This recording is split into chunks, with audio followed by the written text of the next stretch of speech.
Hi ladies. Okay, so I just wanted to do a quick video. I'm about to head out to the water park, and I just wanted to talk a little bit about the challenge. So I printed off my recipes, and so you don't have to scroll through the whole page or have all the stupid ads. I just click print at the top, and then I click print with no image, and I make sure there's not a bunch of ads when I click print, and I just get one page. Or you can also make it one page, I think. Anyway, so on the low carb beef and broccoli, if you cannot find, I'm just going to use stew meat. This calls for 1.5 pounds of sirloin steak diced into strips.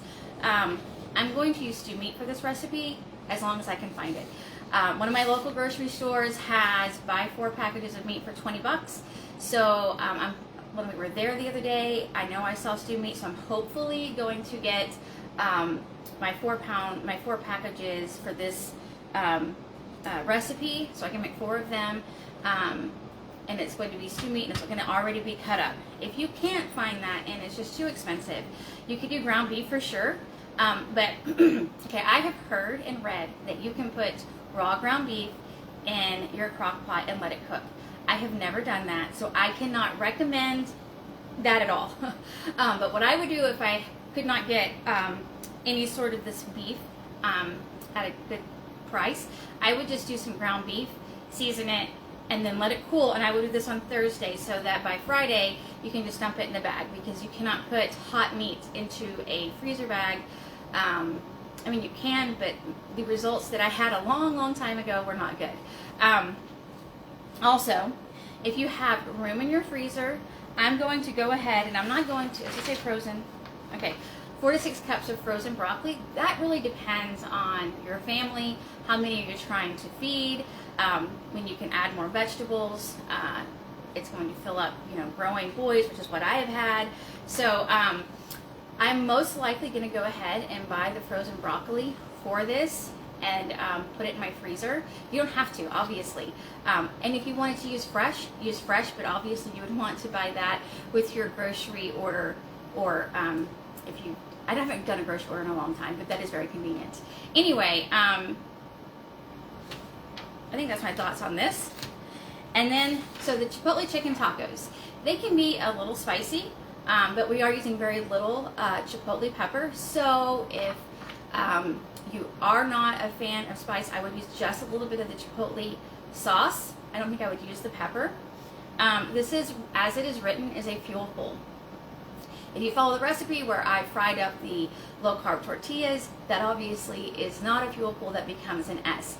But this is a great base that you can go any direction you want. You can obviously, both of these are dairy-free. You can make it dairy-free. You can make it an E. You can keep it a fuel pool and keep going that direction. You can make it an S. So as written, this is a great recipe that you can just go any direction you want. One thing I do like, I do buy the 25-calorie corn tortillas. If anybody needs a picture, I can do a picture of those. And I love to put them in my air fryer and make like tostadas with them. To keep that an E, I will often do my fuel pool nacho cheese sauce, which is really good, and I've had nothing but good reviews on that. That also will add a little bit of protein. If you want to say fuel pool, you can do the low carb tortillas. You can also crisp those up in the air fryer. You can use a fuel pool nacho cheese sauce, lettuce, tomatoes, salsa, pico, whatever you want, and then the chicken, and you've kept it a fuel pool. So again, and if you can't find chicken breasts, use chicken thighs, but that is obviously going to make it into S territory. So make these your own, how your family will eat them.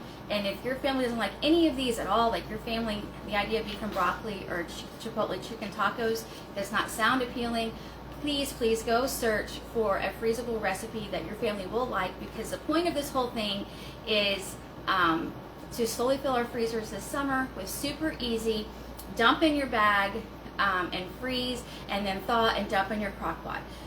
This is supposed to be super easy. Do not stress about this.